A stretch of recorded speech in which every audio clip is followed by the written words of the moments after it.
আসসালামু আলাইকুম। বিরতির পর আবারও আমরা ফিরে এলাম ইসলাম এসেনশিয়াল অনুষ্ঠানে। যারা এইমাত্র আমাদের সাথে যোগ দিয়েছেন আপনাদের সবাইকে অসংখ্য ধন্যবাদ। সরাসরি আপনারা অনুষ্ঠান দেখছেন চ্যানেলে স্কাই 734 এবং পাশাপাশি যারা স্মার্টফোন বা স্মার্ট ডিভাইস ইউজ করছেন আপনারা আমাদেরকে সরাসরি ফেসবুকের মাধ্যমে দেখতে পাচ্ছেন এবং অনলাইনেও আপনারা দেখতে পারবেন। এই প্রোগ্রামটি আবারও রিপিট হবে ইনশাআল্লাহ ফলোইং ডেতে। তারপরেও in future very soon it will also be uploaded on YouTube channel in conversation with Sheikh Khidr Hussain, who is a graduate from Al-Azhar University এবং a respected imam এবং খতিব। আমরা আলোচনা করছিলাম কাইন্ডনেস এবং কম্প্যাশন নিয়ে। তারপরে এটি একটি হচ্ছে লাইভ ইন্টারাক্টিভ প্রোগ্রাম। আপনাদের যদি কোনো প্রশ্ন থাকে, কোনো ধরনের প্রশ্ন থাকে, আপনারা সরাসরি টেলিফোনের মাধ্যমে আমাদের সাথে যোগ দিয়ে প্রশ্ন রাখতে পারেন এবং আমরা ইনশাআল্লাহ উপস্থিত অতিথি চেষ্টা করবেন to the best of his ability answer দেওয়ার জন্য। তারপরেও আপনাদের রেফারেন্সের জন্য বলছি 0208 523 4111. Now, Sheikh, I'd like to pick a point from the previous caller in our previous segment, হজের কথা নিয়ে। কারণ যেহেতু আজকে আমাদের ডিসকাশনটি হচ্ছে কাইন্ডনেস এবং কম্প্যাশন টপিক নিয়ে, হাজের সিজন কিন্তু আর কিন্তু বেশি দূরে নাই।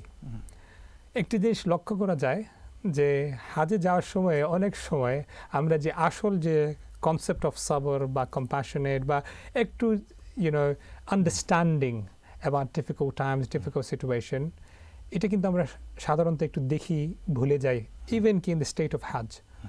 অপর দিকে আবার আরেকটি বিষয় হচ্ছে, যখন মানুষ বলবে কি শুধু আমরা কাইন্ডনেস দেখাবো, শুধু আমরা সবর দেখাবো, কেউ যদি আমাদের সাথে কথা বলে প্রতারণা করছে, তো এই যে একটি ডায়লেমা, এই এমন তো অবস্থায় মানুষের কি করণীয়?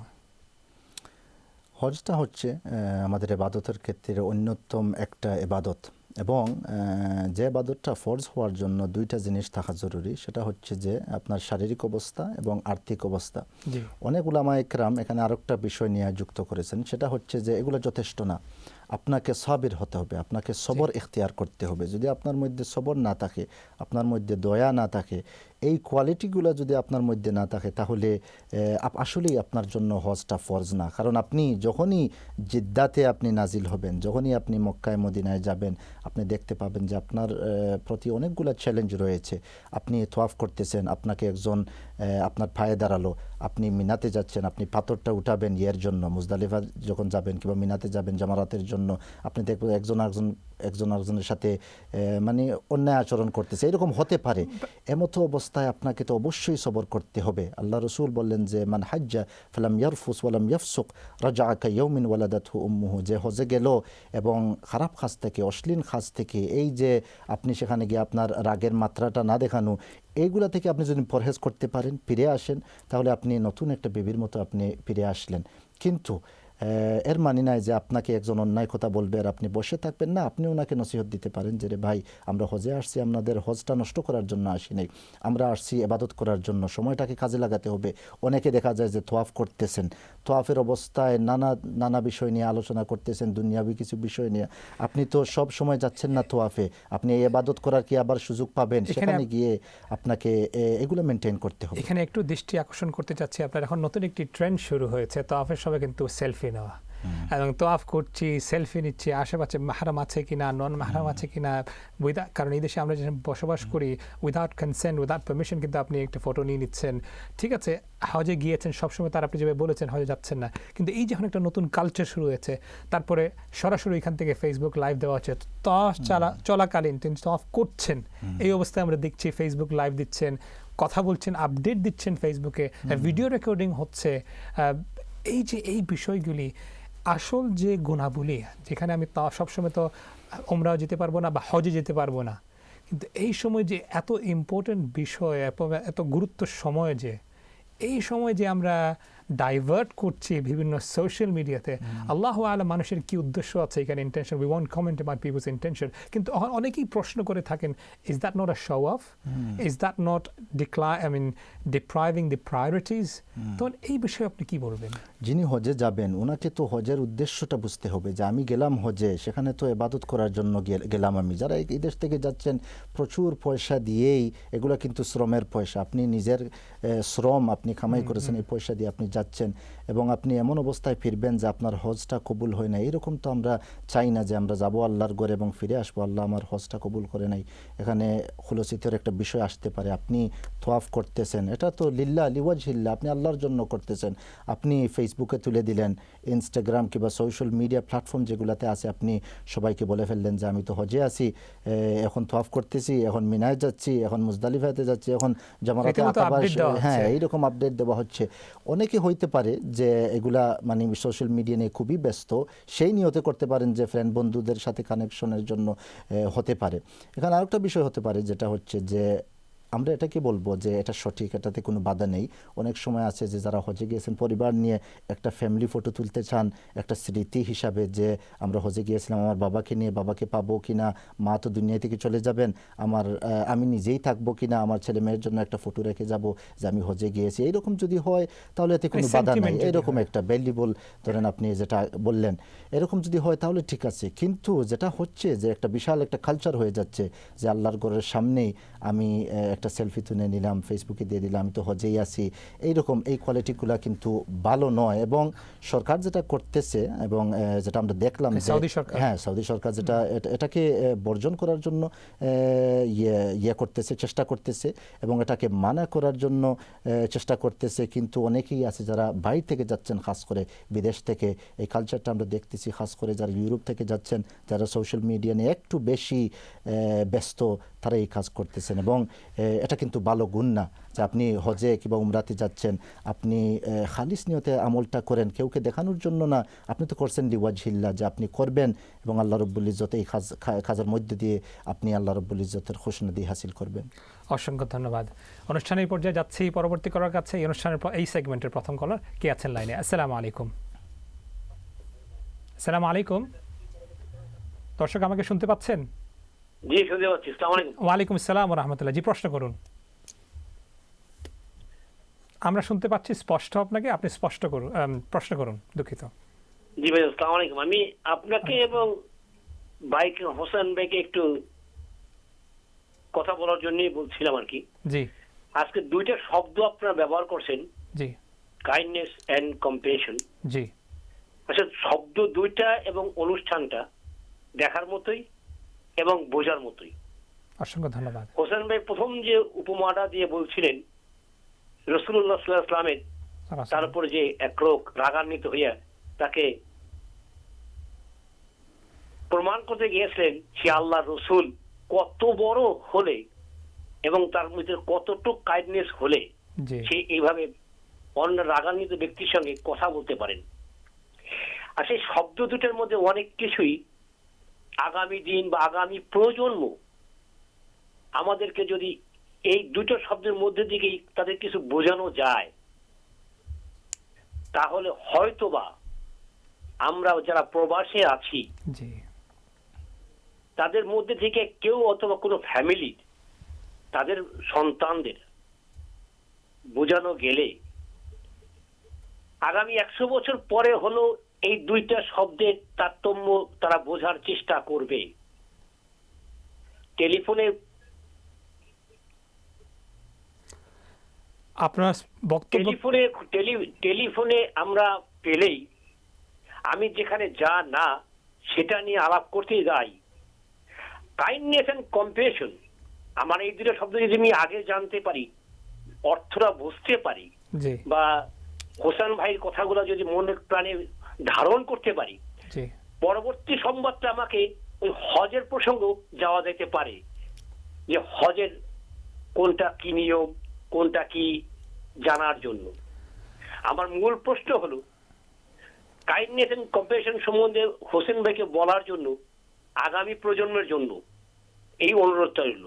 অসংখ্য ধন্যবাদ। এবং আপনি একটি ভ্যালুয়েবল পয়েন্ট Thank you. কিন্তু অসংখ্য ধন্যবাদ। আপনি একটি বিশেষ একটি ভ্যালুয়েবল পয়েন্ট কিন্তু এখানে রেজ করেছেন। এবং শুধু এটা I would not restricted to only younger generation, আমাদের যারা ওল্ডার জেনারেশন আছেন বা যারা সিনিয়র সিটিজেন আছেন তাদেরকেও ইনশাআল্লাহ এই বিষয়ে একটু লক্ষ্য রাখতে হবে। কারণ obviously it should be a complementary issue, we should not contradict between the two generation. কিন্তু আপনার প্রশ্ন আমি বোঝা গেছে, ইনশাআল্লাহ শাইখ উত্তর দিচ্ছেন। ইয়াং জেনারেশন ইয়াঙ্গার জেনারেশনে যারা আছেন, মানে এই যে প্রশ্ন যেটা আমরা বুঝতে পারলাম যে হয়তো এই যে দুই শব্দগুলি আমরা কিন্তু খুবই অভাব দেখি ইন কম্প্যারিজন টু যারা আমাদের মুরব্বীরা আছেন বা তাদের সাথে যে তারা ব্যবহার করছেন, কিন্তু ইয়াঙ্গার জেনারেশন একটু কম্প্যাশনেট গ্রাউন্ড বা একটু সাপোর্ট একটু কম, একটু কিছু হইলেই অ্যাপোজ করতে হবে, একটু কিছু হইলেও রাগান্বিত হতে হবে। তো ইয়াঙ্গার জেনারেশন যারা স্পেশালি এইরকম বিলেতে অবস্থান মানে বিলেতে আছেন বা ইউরোপের অন্যান্য দেশে আছেন, তাদেরকে আমরা কিভাবে এই ইম্পর্টেন্ট ফ্যাক্টরটি তাদেরকে বুঝিয়ে বড় করতে পারবো যে এইটার যে ইম্পর্টেন্স এইরকম সোসাইটিতে কি আছে? প্যারেন্টস যারা আছেন, প্যারেন্টসের কাছ থেকেই তো ছেলে মেয়ে শিখবে। এখন প্যারেন্টস যারা আছেন, দায়িত্বশীল যারা আছেন, যারা মুরব্বী আছেন, তাদের মধ্যে যদি এই গুণটা না থাকে, তাহলে আমাদের নতুন প্রজন্ম যারা আসতেছেন, ছেলে মেয়ে এই দেশে বসবাস করতেছেন, এই কনটেক্সটে বসবাস করতেছেন, অনেকগুলো চ্যালেঞ্জ রয়েছে। এই কোয়ালিটিগুলো তারা কী রকম শিখতে পারে যে কোয়ালিটিগুলো যদি তাদের প্যারেন্টসের মধ্যে না থাকে? অতএব আমরা যারা প্যারেন্টস আছি, আমাদের ছেলে মেয়ে রয়েছে, আমাদের আন্ডারে ছেলে মেয়ে যারা আছে, আমরা মসজিদে কাজ করতেছি, ধরেন একটা ইনস্টিটিউটে কাজ করতেছি, আমরা তাদেরকে ভালোভাবে ট্রেনিং দিব, তারবিয়া দিব, যাতে করে তাদেরকে এই কোয়ালিটিগুলো আমরা শিখাইতে পারি। কারণ এই সমাজে বাস করতে হলে পরে এই কোয়ালিটিগুলো কিন্তু অত্যন্ত জরুরি আমাদের নতুন প্রজন্ম যারা আসছে।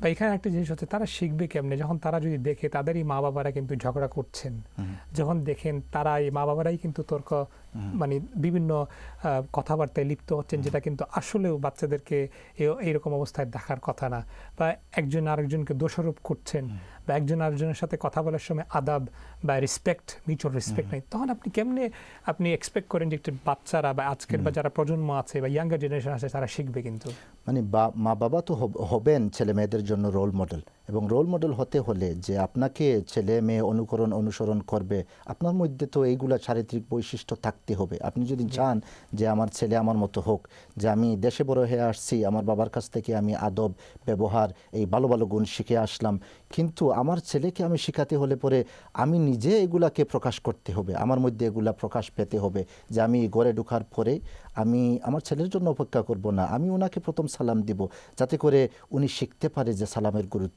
গুরুত্বটা। আমার স্ত্রীর সাথে ভালো ব্যবহার করব, যাতে করে আমার ছেলে এটা থেকে শিখতে পারে যে এইরকম ব্যবহারটা হচ্ছেই ইসলামসম্মত, এবং মানুষ হিসাবে আমার মধ্যে এই গুণটা থাকা প্রয়োজন। আমি বাবা হিসাবে, মা হিসাবে এই কোয়ালিটিগুলো যদি আমার মধ্যে না থাকে, তাহলে আমার ছেলে মেয়ে কি বাহির থেকে গিয়ে শিখবে? অবশ্যই যে সমাজে আমরা বাস করতেছি, কাইন্ডনেস, কম্প্যাশন, সহমর্মিতা, দয়া, ভালোবাসা, এটাকে এনকারেজ করা হয়, কিন্তু একটা ছেলের প্রথম শিক্ষা হচ্ছে তার গড়েই, তার মার কাছ থেকে, তার বাবার কাছ থেকে সে শিখবে। মা বাবার কাছে যেগুলো এগুলোর যদি অভাব থাকে, তাহলে এই ছেলেটা কিন্তু, মেয়েটা কিন্তু এই চারিত্রিক গুণ থেকে অভাব হয়ে যাবে, এবং আপনাকেই দায়ী হতে হবে, কারণ আপনি তো এই ছেলে মেয়েকে ভালোভাবে শিখালেন না। এখন আপনি যে একটি বলেছেন কথা, যে বাবা যখনই ঘরে ঢুকে, বেশি আমরা এটা বলতে পারবো না যে বেশি বা কম, বাট এটা দেখা যায় কিন্তু যখনই বাবা ঘরে ঢুকে হয়তো বাসায় একটু আতঙ্কে পড়ে যাচ্ছে, বাবা ঘরে আসছে, একটু ভয় কাজ করে যে এখন তো ঘর, বাবা কাজ, সারাদিন কাজ করে, কাজের যে স্ট্রেস, স্পেশালি যারা প্রফেশনাল ওয়ার্ল্ডের সাথে যুক্ত আছেন, কাজের যে স্ট্রেস আছে এটা কিন্তু বাসায় কিন্তু আসে, কিন্তু এটা আবার স্ট্রেস রাখতে পারছেন না, ফ্যামিলির উপরে কিন্তু একটা ইম্প্যাক্ট পড়ছে। তখন এই যে একটি ভয় কাজ করে হয়তো স্ত্রীর প্রতি বা বাচ্চাদের প্রতি, বা দি আদার সাইড এজ ওয়েল, যদি স্ত্রী কাজ করে আসেন তখন একটি আতঙ্ক কাজ করে যে হয়তো আজকে বাসা যদি এটা ঠিক মতো যদি না পাওয়া যায় তাহলে কিন্তু উশৃঙ্খল হবে। তো এই বিষয়ে ইয়েস, আমরা যারা ফার্স্ট ওয়ার্ল্ড কান্ট্রিতে আছি, স্ট্রেস তো থাকবেই, টেনশন তো থাকবেই, কাজের প্রেশার থাকবেই। এটাকে ব্যালেন্স কেমনে করবো যে আমরা যখন বাসায় ঢুকি, কাজের যে স্ট্রেস বা প্রেশার আছে এটাকে কিন্তু আলাদা করার জন্য, এটা how do we work towards ইট? আপনি বাসাতে প্রবেশ করলেন, আপনি বিশাল ভিন্ন একটা পরিবেশে আপনি প্রবেশ করতেছেন। এখানে আপনাকে ইয়াদ রাখতে হবে যে এখানে যারা বসবাস করতেছেন আমার সাথে, এরা কিন্তু আমার কাছ থেকে শিখতেছে, যে আমার ছেলে ভবিষ্যতে উনি তো বড় হবে, উনি তো কাজে যাবে, উনি যদি আমার মতো হয়ে যায় যে আমি সারাদিন কাজ করলাম, ঠিক আছে, আমরা যে লাইফটা কিন্তু অতিবাহিত হচ্ছে, স্ট্রেসফুল হতে পারে, আমরা কাজ করতেছি, একটার পরে অনেকেই ডাবল কাজ করতেছেন, কিন্তু বাসায় চলে আসার পরে দেখা যায় যে খারাপ ব্যবহার করতেছি, পরিবারের যারা আছেন তাদের সাথে যে হ্যাঁ আমি বাইরে থেকে আসলাম সমস্ত সারাদিন কাজ করে ঘরে এসে দেখতে পারতেছি যে একটা ভিন্ন পরিবেশ, আমার রাগের মাত্রাটা বেড়ে যাচ্ছে কিংবা ব্যবহারটা ভিন্ন হয়ে যাচ্ছে। এই রকম হলে পরে আমরা কিন্তু আমাদের পরিবারটাকে পরিবর্তন করতে পারবো না। আমি এমন অবস্থাতে ঘরে প্রবেশ করতে হবে, সবরের সাথে ভালো ব্যবহার করতে হবে, কারণ আমার এই যে ঘরের যে মানুষগুলো আছে এরা কিন্তু আমার আন্ডারেই আছে। তাদেরকে পরিবর্তন নিয়ে আসতে হলে তাদের মধ্যে আমাকে তো পরিবর্তন করতে হবে প্রথমে।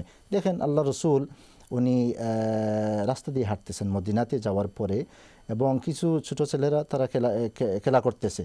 তো আল্লাহ রসুল তাদেরকে দূর থেকে দেখে, যে হাদিসটাতে আসছে যে মাররা নবী সাল্লাল্লাহু আলাইহি ওয়াসাল্লাম আলা গিলমানিন ফাসাল্লামা আলাইহিম, উনি একদল ছোট ছেলেদের পাশে দিয়ে হেঁটে গেলেন, তখন তাদেরকে দেখার পরেই তাদেরকে খিতাব করে সালাম দিলেন, জুড়ে সালাম দিয়ে দিলেন, তাদেরকে শিক্ষা দিচ্ছেন যে এটাই হচ্ছে মানে মুমিনের বৈশিষ্ট্য।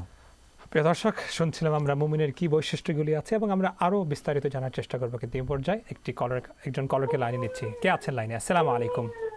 আসসালামু আলাইকুম। ওয়ালাইকুম আসসালাম ওয়া রাহমাতুল্লাহ। জি ভাই, প্রশ্ন করুন। জি, আমার প্রশ্ন হচ্ছে ভাইয়া, ওই পারফিউমের মধ্যে যে অ্যালকোহল ডিনেট লেখা থাকে, এটা কি নামাজে যাওয়ার সময় এটা স্প্রে করলে কি জায়েজ আছে? বোঝা গেছে। আর কোনো প্রশ্ন? জি না। ওকে, ঠিক আছে, অসংখ্য ধন্যবাদ। উত্তর শুনুন। ওকে। সাধারণ পারফিউম যেগুলা আমরা সুপার মার্কেট থেকে যেগুলো কিনে আনি, যেগুলার ইনগ্রিডিয়েন্টসের মধ্যে পাওয়া যায় একটা ইনগ্রিডিয়েন্ট, সেটা হচ্ছে যে অ্যালকোহল ডিনেট। সেটাকে অনেক উলামা ইকরামে অ্যালকোহল হিসাবে গণ্য করেছেন না। অ্যালকোহলটা হচ্ছে যখন আঙ্গুর কিংবা এই যে শাইর যেগুলো হচ্ছে এগুলাকে পচানোর পরেই যেটা বাহির হয় সেটাকেই অ্যালকোহল বলা হয়। এই সমান ইনগ্রিডিয়েন্টটা কিন্তু আপনি একটা পারফিউম নিয়ে আসছেন, এটার মধ্যে তারা দিয়ে না। তবে অ্যালকোহল ডিনেট হচ্ছে যে একটা এজেন্ট কিংবা একটা ইনগ্রিডিয়েন্ট যেটা দেওয়া হয় এই যে গ্যারানটাকে লং লাস্টিং রাখার জন্য। এই গ্যারানটা স্প্রে করার পরে ভালো একটা গ্যারান রয়েছে, এটাকে প্রিজার্ভ করার জন্য এই ইনগ্রিডিয়েন্টটা দেওয়া হয়। বিদায় অনেক উলামা ইকরামের মত হচ্ছে এই অ্যালকোহলটা সেই অ্যালকোহল নয় যে অ্যালকোহলের ব্যাপারে মানে সেটাকে নিয়ে কাজ করার ব্যাপারে কিংবা খাওয়ার ব্যাপারে হারাম যে কথাটা আসছে। অতএব এই ক্ষেত্রে এটা ব্যবহার করতে কোনো বাধা নেই।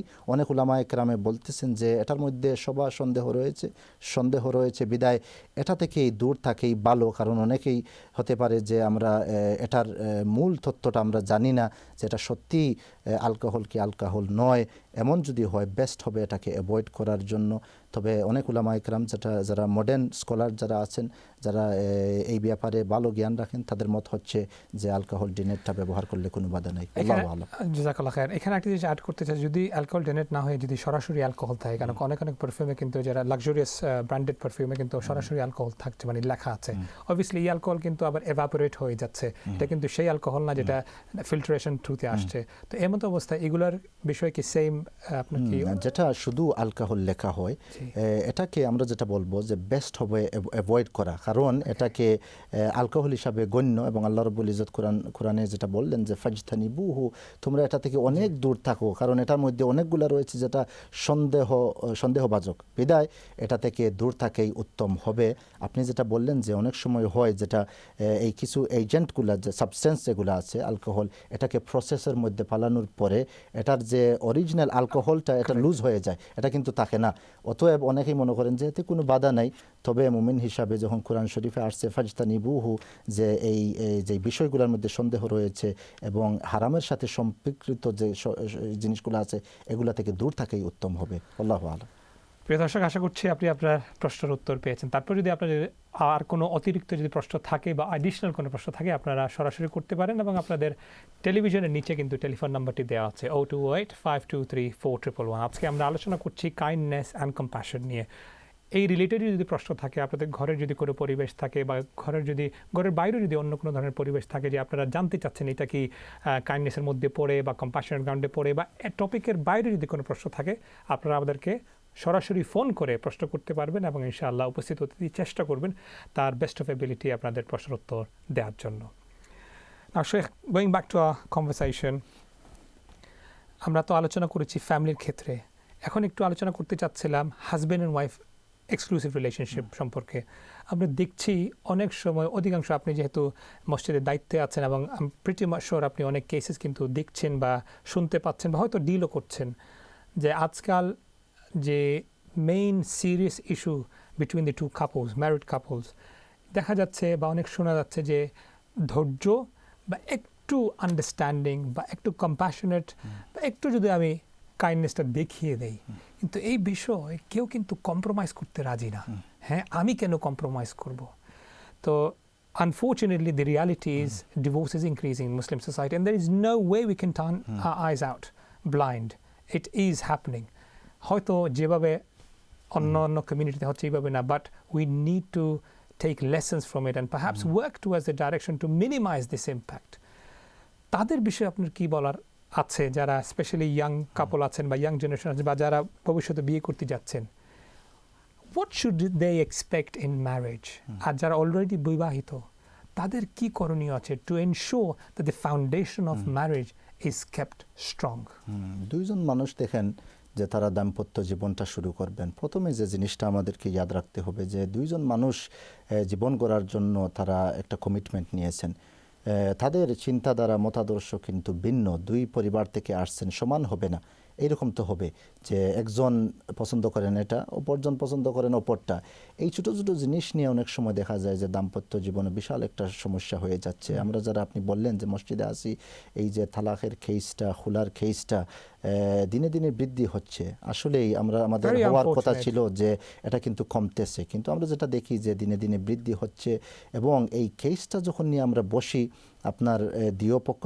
পক্ষের জবানবন্দিটা শুনতে হয় যে কী নিয়ে আপনারা এই যে চান যে সম্পর্কটাকে নষ্ট করে দিবেন আপনারা বিচ্ছিন্ন হয়ে যাবেন যে এই এত ইম্পর্ট্যান্ট একটা সুন্নত আপনাদের জীবনে কায়েম করলেন এখন 1 মাস হয়েছে 2 মাস হয়েছে আপনারা একসাথে থাকতে পারতেছেন না অধিকাংশ সময় যেটা আমরা দেখি যে আসলে এই ছোটো একটা জিনিস নিয়েই তারা কিন্তু এই ঝগড়া করার পরেই রাগের কারণে এমন একটা কথা বলে ফেলছেন কিংবা সম্পর্কটা নষ্ট হয়ে যাচ্ছে এবং এই যে দয়া সহমর্মিতা এবং মহাব্বত না থাকার অভাবেই কিন্তু দাম্পত্য জীবনটা নষ্ট হয়ে যাচ্ছে অসংখ্য ধন্যবাদ দেখি পরবর্তী কলার কে আছেন লাইনে এই মুহূর্তে আসসালামু আলাইকুম ওয়ালাইকুম আসসালাম রহমতুল্লাহি ওয়া বারাকাতুহু জি ভাই প্রশ্ন করুন প্রশ্ন তো উপস্থাপক এবং খুবই সুন্দর আপনারা আলোচনা করতেছেন আমার মনে হয় বহুত ল্যাঙ্গুয়েজ ইউজ করুক আপনারা অসংখ্য ধন্যবাদ আপনার ফিডব্যাক দেওয়ার জন্য বহুত ল্যাঙ্গুয়েজ কথা তাই তো ওদের বলেন ওটা জি অসংখ্য ধন্যবাদ আপনার পরামর্শের জন্য ফিডব্যাক দেওয়ার জন্য প্রশ্ন কি আপনার আচ্ছা আমার মনে হয় সরি আপনি যদি লাইনটা যদি ড্রপ হয়ে থাকে কাইন্ডলি সরাসরি আবারও আপনি আমাদেরকে ফোন করতে পারেন ফোন নাম্বারটি আপনাদের টিভি স্ক্রিনের নিচেই আছে ইটস 0285234111 কিন্তু আপনার ফিডব্যাকটা আমরা নিয়েছি এবং অসংখ্য ধন্যবাদ যে আপনি খুবই কনসার্ন এবং কনসিয়াস আছেন এই জন্য বলেই আপনি ফিডব্যাক দিয়েছেন এবং এটাই আমরা চাই যে আমাদের যারা দর্শক আছেন আপনারা নট অলওয়েজ কোয়েশ্চন করবেন পাশাপাশি আপনারা সাজেশন দিবেন ফিডব্যাক দিবেন যে আমরা যেভাবে উন্নতি করতে পারি আবার এই অনুষ্ঠানকে কীভাবে আরও ভালো করতে পারি তার জন্য আপনাদের সবাইকে অগ্রিম কৃতজ্ঞ এবং ধন্যবাদ জানাচ্ছি এবং স্পেশালি আপনাকে যিনি এইমাত্র কল করেছেন অসংখ্য ধন্যবাদ আপনার ফিডব্যাক দেওয়ার জন্য now going back to the conversation এখানে যেহেতু আপনি হাজব্যান্ড ওয়াইফ বলেছেন আরেকটি জিনিস আমি দেখছি যেখানে বাচ্চারা ইনভলভড শুধু হাজব্যান্ড অ্যান্ড ওয়াইফ এখানে বাচ্চা ইনভলভ তারপরেও কিন্তু কেউ কার রাস্তা ছাড়তে কিন্তু রাজি নয় তো যখন চিলড্রেনস আর ইনভলভড এখানে কিন্তু আমাদের যদি ইগো থেকে থাকে আমাদের যদি কোনো প্রাইড